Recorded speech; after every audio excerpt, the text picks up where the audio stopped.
문장을 길게 해주는 표현 중에서 부사절이라는 것이 어떤 언어에도 존재한다.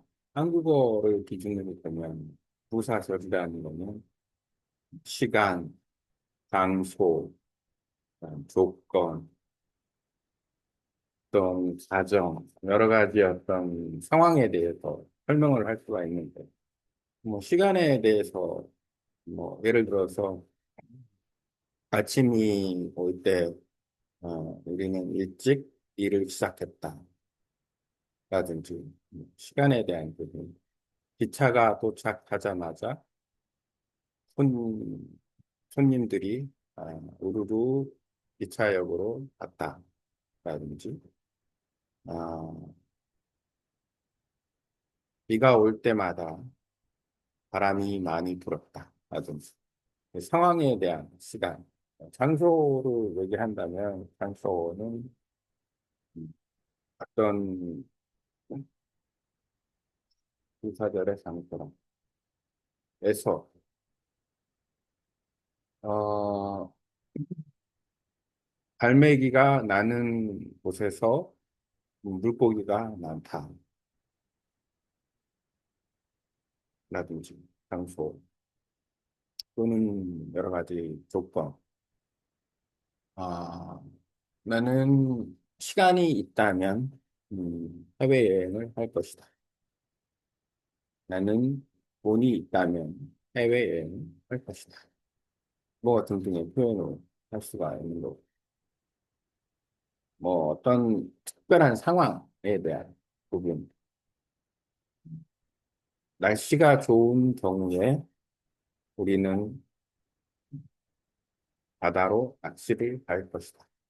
등 여러 가지 표현을 할 수가 있는데 그 대부분의 표현이 이제 부사절이라는 특성을 가지고 있는데 이 부사절을 표현하는 방식이 언어마다 좀 차이가 당연히 있다.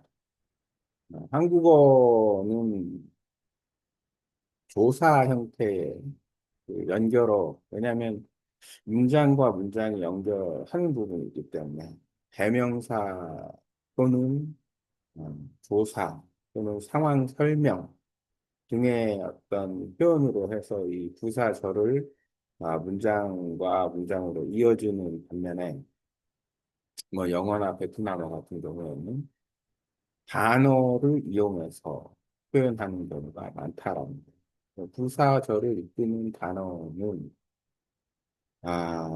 의문 부사절도 있을 수도 있고 그다음에 특정한 단어가 이제 사용이 된다.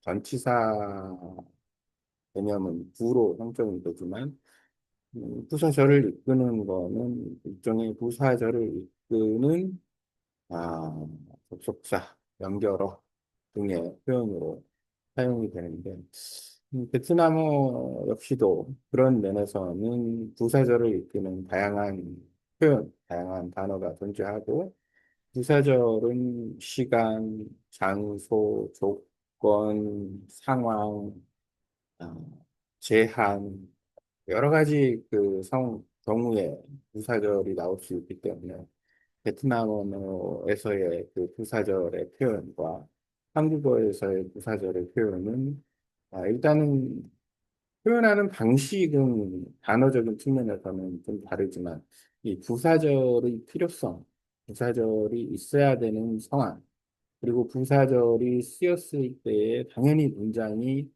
구조적으로 길어지는 요인, 그래서 원인과 결과를 설명을 하는 개념, 그 다음에 충분한 내용에 대해서 부연 설명을 하고 본론을 얘기하는 설명, 조건이라든지 이런 부분에 대해서. 그러니까 결국에는 이해를 높이기 위한 어떤 방법. 쉽게 말하면 문장은 길어지는 이유가 있다는 거. 강조하거나 이해를 높이거나 뭐 설명을 하거나 이런 등등의 이유로 해서 문장이 길어지는데 효율적으로 문장을 어떻게 길게 하느냐는 그 다양한 방식이 있기 때문에 그 다양한 방식을 우리가 알고 이해하고 공부하면 도움이 되는데 그렇게 접근을 할 때 가장 효율적인 접근 방법은 우선 한국어, 모국어인 한국어에 대한 것을 이미 이해하고 있으니까, 그 내용에 대해서 우리가 충분히, 아, 그러니까 리뷰를 한 다음에 조금 어느 정도 반출을 한 다음에, 한국 표현에서 문장이 길어지기 위한 여러 가지 표현 중에 부사절은 이렇게 쓰는 방법이 우리가 있다. 실질적으로 그렇게 쓴다. 그렇다면, 예를 들어서 외국어는 어떤가? 한국어의 경우에는 이러이러한데, 아, 그걸 충분히 예시를 들면 우리는 충분히 이해를 할 수가 있는 거고, 그렇다면 거기에 맞게, 예를 들어 베트남어는 어떻게 부사절을 사용하고 있는가를 이제 비교 분석해서 우리가 그걸 기억하고 연습하고 내용 파악을 하면 훨씬 이해와 표현의 영역에 적용을 할 수가 있다.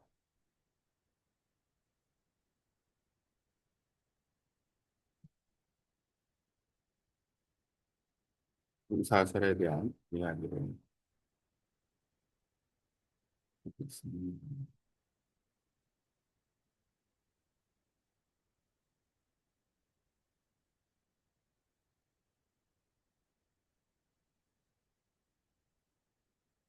다음 내용을 잘 설명해 주세요.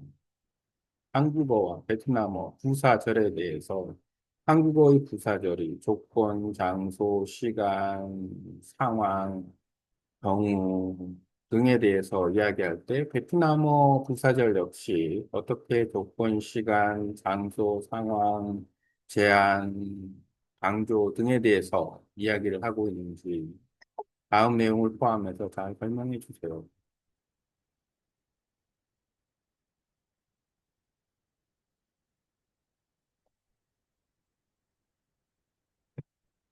일단은 내용을 집어넣고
부사절은 문장에서 동사, 형용사, 문장 전체를 수식하는 절입니다. 즉 언제 어디서 왜 어떻게 어떤 조건에서 행동이 일어나는지 설명해 주는 부분입니다. 부사절이 들어가는 문장은 길어지고 원인, 결과, 조건, 시간, 단계 등 사건의 관계가 명확합니다. 한국어의 부사절 유형과 예문. 한국어는 조사, 어미, 접속 어미를 활용해 부사절을 만든다. 즉 문법적 형태의 어미 변화를 통해 부사절을 표현하는데 언제 하자마자 때 이후 동안 비가 오자마자 바람이 불었다. 갈매기가 나는 곳에서 물고기가 많다. 시간이 있다면 여행을 가겠다. 날씨가 좋은 경우에 낚시를 간다. 비가 오니까 우산을 썼다. 비가 오더라도 출근해야 한다. 시험 합격하기 위해서는 공부한다. 한국어 부사절은 어미 변화지면 전하지 않을까를 통해 운전과의 관계를 논리적으로 연결한다.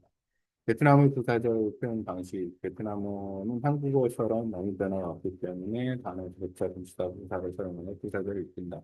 즉, 문법 형태보다는 단어 위치와 의미관계를 민감히 연결하는데, cái trong kỳ sau kỳ trước kỳ ngày kỳ đi chơi mua tôi ô nhà như miễn là thứ kỳ là những tôi cổ tiên tôi sẽ đi du đi ở đảo mùa mà tôi đứng ở nội cô rượu mắt à, đi với đi vô tôi không đi người to mặc dù tôi mặc trôi mua ăn ai còn chỉ làm để nhằm tôi hốt tiền hồng để đi du học đi du học nên việc để vô đó tôi mua nên là tôi mang ở nhiều kỳ ví để nên 접속사 구조라 필기 모두 가능 의미 중심으로 문장 연결한다. 명가 사마 유기인데 조사 어미 중심 문법 어순과 단어 중심의 분석 구조라 또는 구조라 또는 그가 오면 지구에 있다. 또 오면 이제 모아 문법 형태, 의미, 어휘, 결론, 학습 포인트, 부사절은 문장을 풍부하게 하는 핵심 구조이다. 한국어는 형태 중심, 형태 변화 중심, 조차하는 단어 중심으로 의미 연결. 몇번 시간 이후 양도, 장소, 목적, 결과 등 원어 모두 필수적인 부사절 유형인데 외국어학적으로 부사를 익히면 문장 길이와 표현의 깊이를 자유롭게 조절할 수 있다는 장점이 있다.